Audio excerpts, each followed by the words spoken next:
It's a special broadcast, ladies and gentlemen, coming together of two global broadcasters, Republic TV and Russia Today. In fact, joining me on this broadcast is Donald from Russia Today. In fact, he's joining us from one of the locations where the Prime Minister had visited earlier in the day.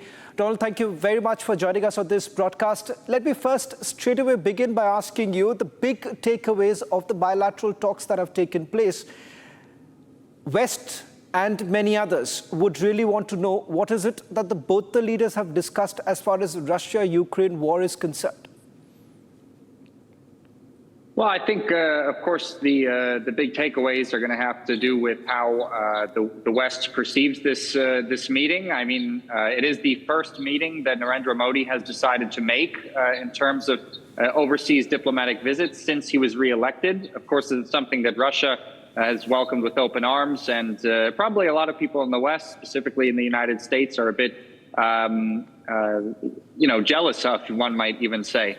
But of course, the main takeaways are going to have a lot to do probably with the sphere of energy as well, and obviously having to do with the Ukraine conflict and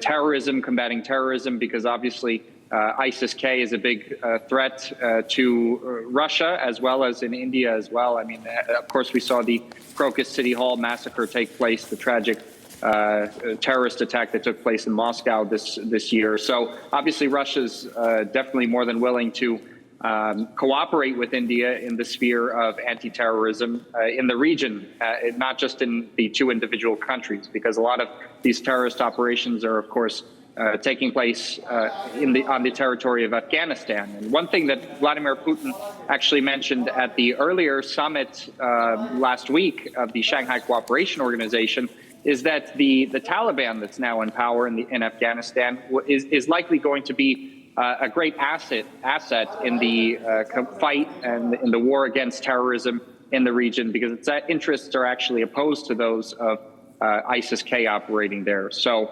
I think those are the main takeaways that we can look at. Donald, in fact, there is a lot of focus on the fact that perhaps this visit coming in after President Xi coming to Moscow. So there is this axis that is now being created, India, Russia and China. But having said that, is Russia now also becoming a junior partner to China? Because that's the bigger concern right now for many policy makers as well as global analysts saying that if at all Russia becomes the junior partner to China, it is going to be a cause of concern for many.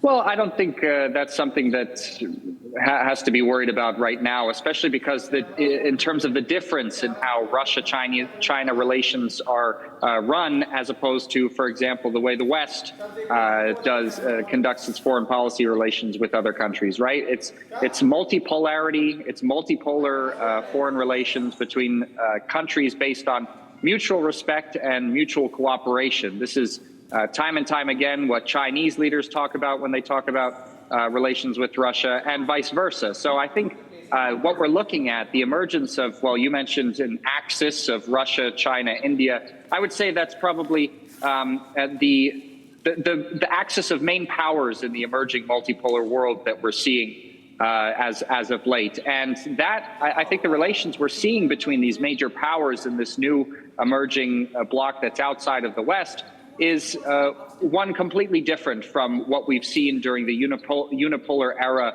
in which the United States is essentially, with its European allies, tried to assert its own foreign policy goals on the rest of the world, and with force if necessary. What we're looking at in terms of relations, as we've just seen with Narendra Modi's visit to Russia, as we've seen with the meeting, the 24th summit of the Shanghai Cooperation Organization, and all these different meetings going on between multipolar countries and regional organizations in which these countries are members, what we're seeing is something completely different. It's a bunch of countries coming together to try and remake the world order into something that can provide more opportunities for any country, whether it be small, big, or rich, to conduct business, conduct economic and diplomatic relations with other countries on a basis of mutual respect and cooperation.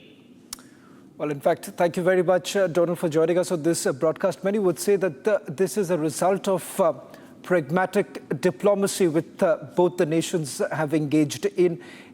In fact, we'll take you through more details of the bilateral talks that have taken place. Thank you very much for joining us on this special broadcast.